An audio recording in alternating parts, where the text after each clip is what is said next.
ever become a professional MMA fighter and see how far I can get. Inspiration, like I just really took off. Like, I used to watch Chuck Liddell when I was younger and Theo Ortiz, so that's how old I'm going. So like about early 2000s I was watching MMA, used to have Pride Fighting Championships, used to have Kazushi Sakuraba, all them type of guys.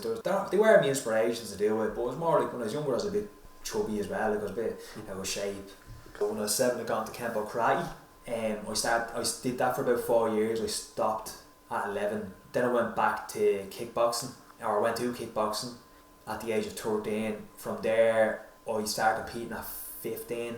So my first fight was in the All Ireland, so I really stepped up. Unfortunately I didn't get to, I got to the finals and got a silver, which is good enough for me. Then the year after that I fought in the All Irelands again. I got gold, and then I represented Ireland in Italy back in the WACO European Championships in 2012. Unfortunately I got beaten I fought 2 fights, got beaten by Germany against a very game opponent. It was one of the hardest fights I ever had, and I still have nightmares about it to this day. From there I actually really progressed in skill and started appreciating more about like how training's changed. Like you can't just go in and punch a heavy bag, you need to learn how to be tactical and technical. And from 2013 I made my K1 kickboxing debut. That was against another Irish champion. I won that by split decision. Being honest, the fight could have went both ways. Then from there, from 2013 to 2018 I was really fighting on the local scene.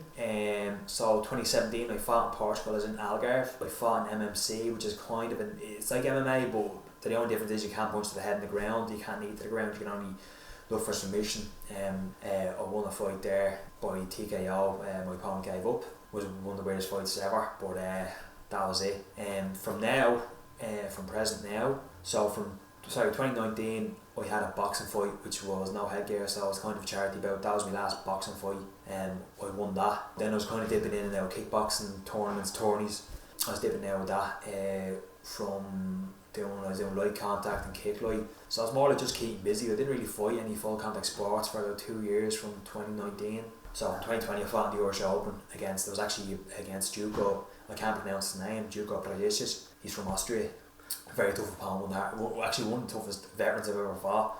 He was one of the trickiest guys as well. He negated me, bent me fair and square. It's not as easy as it. Then unfortunately COVID hit 2020 and everything went downhill for me.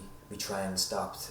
I put on weight. I was at 98 kilos. It was the heaviest, or nearly over 100 kilos actually, was the heaviest I peaked at. I was out of shape. Everything I've done for years, everything I've done for myself to keep me fit, I just rebounded and just went back up heavier than ever. It took a toll on my mental health as well. So then I joined UFG, which is Ultimate Fitness Gym, which is located in Dublin 12, Ballymount, which is Ballymount Road Lower. I'm really thankful them boys get me back in shape and get me in the right headspace. Like my coaches Roger Lopez and Dylan Wilson, and they really helped me out through the last 4 years of my amateur fight career.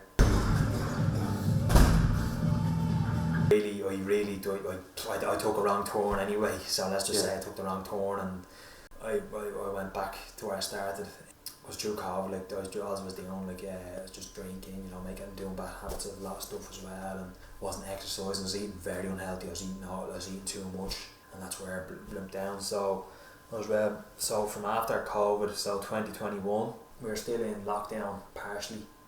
I was still trying, so 2021 was where I really kicked off the weight loss. So from February I weighed in at 93 kilos, so I lost 7 kilos from training 6 weeks, which is good. I started getting the nutrition down. Then summer hit, the weight was still 93 kilos, but good things started happening for me. Mental health started improving, started socially getting back out, and starting to talk to people and start training more hard and working with a team and having more guidance rather than being independent. I dropped the independent thing after the boys in UFG because they helped so much, and I really needed it.